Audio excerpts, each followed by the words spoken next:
नमस्ते, मैं हूं किशोर अजवाणी। आप देख रहे हैं देश का नंबर 1 हिंदी न्यूज चैनल। घड़ी इशारा कर रही है 9 बजे रात का। वक्त 100 बात की एक बात का। ब्रेकिंग न्यूज आ रही है कर्नाटक में नए मुख्यमंत्री के नाम पर चल रही गहमा गहमी पर, क्योंकि सूत्र बता रहे हैं कि इस रेस में कांग्रेस अध्यक्ष मल्लिकार्जुन खड़गे भी शामिल हो सकते हैं।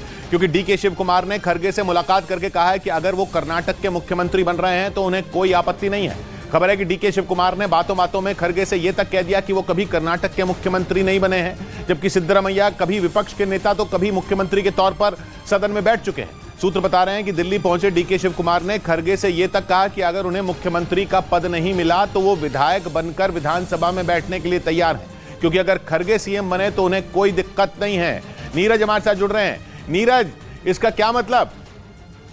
किशोर, इसका मतलब यह है कि कर्नाटक का पेच अभी फंसा हुआ है। सिद्धारमैया को ज्यादातर विधायकों ने सीक्रेट वोटिंग में पसंद जरूर किया है, लेकिन डीके शिव कुमार को पार्टी इग्नोर नहीं कर सकती, क्योंकि पार्टी के अध्यक्ष है, रणनीतिकार माने जाते हैं और मौजूदा जीत में उनकी भी बहुत बड़ी भूमिका है। तो ऐसे में आज जब मुलाकात हुई डीके शिव कुमार की मल्लिकार्जुन खड़गे से, तो उन्होंने 2006 में कांग्रेस में शामिल हुए सिद्धारमैया की इतिहास को रखा खड़गे साहब के पास और ये कहा कि 2006 से जब तक आए हैं वो तमाम पदों पर रहे हैं। मुख्यमंत्री 2013 में पार्टी ने बनाए। तो डीके शिव कुमार की कोशिश है कि सिद्धारमैया मुख्यमंत्री न बने।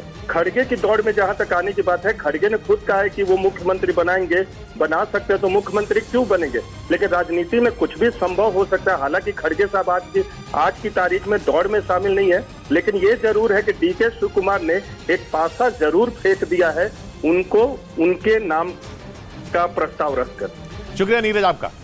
यानी कर्नाटक के नए मुख्यमंत्री के नाम पर सस्पेंस जारी है, क्योंकि लग रहा है कि अब इस रेस में खड़गे भी शामिल हो सकते हैं। जबकि इससे पहले सिद्धरामैया और डीके शिव कुमार ने मल्लिकार्जुन खड़गे से मुलाकात की। कर्नाटक में कांग्रेस ने 135 सीटें जीतकर बहुमत का आंकड़ा पार किया, लेकिन 3 दिन बाद भी मुख्यमंत्री के नाम पर सस्पेंस बरकरार है। और दिल्ली में मल्लिकार्जुन खड़गे का घर सियासी गहमा गहमी का केंद्र बना रहा। यही नहीं, सिद्धरामैया और डीके शिव कुमार दोनों ने दिल्ली में डेरा डाल लिया। डीके शिव कुमार तो खड़गे से मिलने भी पहुंच गए, जबकि एक दिन पहले तक वो दिल्ली आने में आनाकानी कर रहे थे। स्टमक इन्फेक्शन है ना, आगे सब ज्वर है ना। लेकिन अगले ही दिन वो दिल्ली में नजर आए। इससे पहले रात में उनके भाई डीके सुरेश भी खड़गे से मिले थे।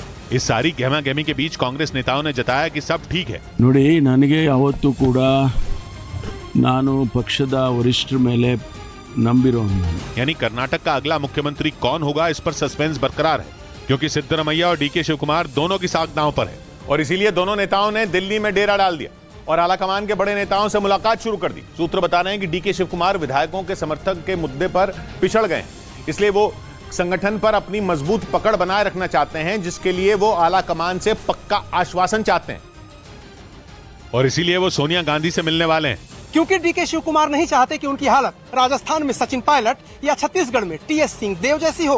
सूत्र बता रहे हैं कि डीके शिव कुमार सोनिया से पक्का वादा चाहते हैं और ये चाहते हैं कि कर्नाटक में सरकार का जो भी फॉर्मूला बने वो 5 साल तक लागू रहे। और अगर सिद्धरामैया मुख्यमंत्री बने तो सरकार और संगठन में उनकी स्थिति कमजोर न हो। सूत्र बता रहे हैं कि दिल्ली जाने से पहले डीके शिव कुमार ने 2 टूक बोल दिया था कि आलाकमान को ब्लैकमेल नहीं करेंगे और केवल पक्का आश्वासन मांगेंगे। क्योंकि सूत्र बता रहे हैं कि डीके शिव कुमार को सिद्धरामैया से कम विधायकों का समर्थन हासिल।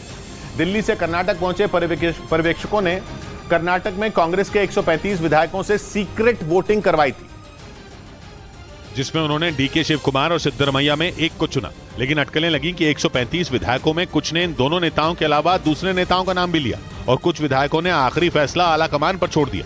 सूत्रों ने यह भी बताया कि पर्यवेक्षकों की तरफ से विधायकों को कोई नाम नहीं दिया गया था और उन्होंने जिन्हें चाहा उनके नाम पर वोट किया। हालांकि अब तक ये नहीं पता चल पाया कि किसे कितने वोट मिले, लेकिन सूत्रों ने इस बात पर मोहर लगा दी कि सिद्धरामैया ज्यादा विधायकों की पसंद है, यानी डीके शिव कुमार का कर्नाटक का मुख्यमंत्री बनने का चांस घट गया। इधर पुलिस सूत्रों का दावा है कि अतीक अहमद ने दुबई में मौजूद अपनी बेशकीमती प्रॉपर्टी अपने करीबी शबाना के बेटे आरिफ के नाम कर दी थी। शबाना वही महिला है जिस पर चोरी छिपे साबरमती जेल में जाकर कई बार अतीक से मिलने का आरोप है। दावा तो यह भी किया जाता है कि शबाना नाम की यह महिला घंटों तक अतीक से फोन पर बात किया करती थी। और पुलिस सूत्रों का दावा है कि इसी नजदीकी का फायदा उठाकर शबाना ने अतीक की दुबई में मौजूद प्रॉपर्टी अपने बेटे के नाम करा ली। पुलिस सूत्रों के मुताबिक अतीक ने साबरमती जेल में रहते हुए एक वसीयत लिखी, जिसमें दुबई की प्रॉपर्टी का वारिस शबाना के बेटे आरिफ MBA को बनाया गया। दावा तो यह भी है कि अतीक के इस फैसले के बाद उसके भाई अशरफ के साले सद्दाम से उसकी बहस भी हुई, क्योंकि अतीक अहमद ने सद्दाम के ही कहने पर दुबई में इन्वेस्टमेंट किया था और दुबई में अतीक का काला कारोबार सद्दाम ही चलाता था। लेकिन अतीक ने अपनी प्रॉपर्टी उसके बजाय आरिफ के नाम कर दी, जिससे वो बुरी तरह चिढ़ गया। इस बीच गैंगस्टर अतीक अहमद की बहन आयशा नूरी की सरेंडर अर्जी पर कोर्ट में सुनवाई फिर टल गई। अब इस मामले में अगली सुनवाई 19 मई को होगी, जिसमें खास तौर पर पुलिस को रिपोर्ट लगाने के लिए कहा गया, क्योंकि इससे पहले भी कई बार पुलिस रिपोर्ट न लगने की वजह से आयशा नूरी की सरेंडर अर्जी पर सुनवाई टल चुकी है। वहीं अब भी माफिया सरगना अतीक अहमद की बहन आयशा नूरी फरार चल रही, जिस पर उमेश पाल हत्याकांड में शामिल आरोपी गुड्डू मुस्लिम को घर में पनाह देने और 50,000 रुपए देने का आरोप है। इससे पहले आयशा नूरी के पति अखलाक को पुलिस इस मामले में जेल भेज चुकी है, जबकि आयशा पुलिस को लगातार चकमा दे रही है। इन सबके बीच अतीक अहमद और अशरफ हत्याकांड की जांच कर रहा न्यायिक आयोग की एक टीम प्रयागराज पहुंची। वहां पहुंचकर न्यायिक आयोग ने केस से जुड़े सभी लोगों के बयान दर्ज करने के लिए समन्स जारी किए और करीब 60 लोगों के बयान न्यायिक जांच आयोग दर्ज करेगा, जिसमें हत्याकांड के वक्त मौके पर मौजूद पुलिसकर्मी, मीडिया कर्मी, अतीक अहमद और अशरफ का पोस्टमार्टम करने वाले डॉक्टरों के बयान भी दर्ज होंगे। साथ ही जांच टीम एक बार फिर हत्याकांड वाली जगह का मुआयना कर सकती है और वहां लगे सीसीटीवी कैमरों की फुटेज को खंगाल सकती है, ताकि अतीक अहमद और अशरफ हत्याकांड से जुड़े और सुराग उनके हाथ लग सकें।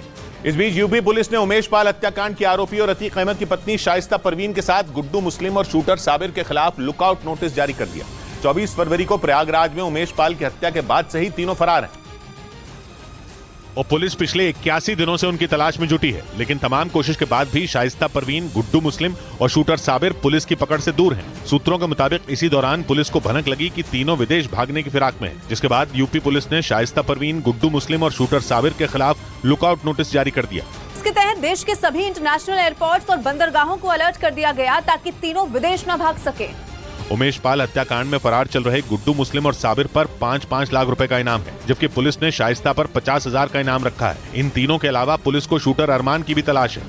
ब्रेकिंग न्यूज आ रही है पाकिस्तान से। वहां के पूर्व प्रधानमंत्री इमरान खान ने एक वीडियो जारी कर पाकिस्तान की जनता से शहबाज शरीफ सरकार के खिलाफ सड़कों पर उतरने की अपील की है। अपने इस वीडियो में उन्होंने ये भी कहा कि पाकिस्तान की आबादी 22 करोड़ है और उसके मुकाबले पुलिस वालों की संख्या बहुत कम है।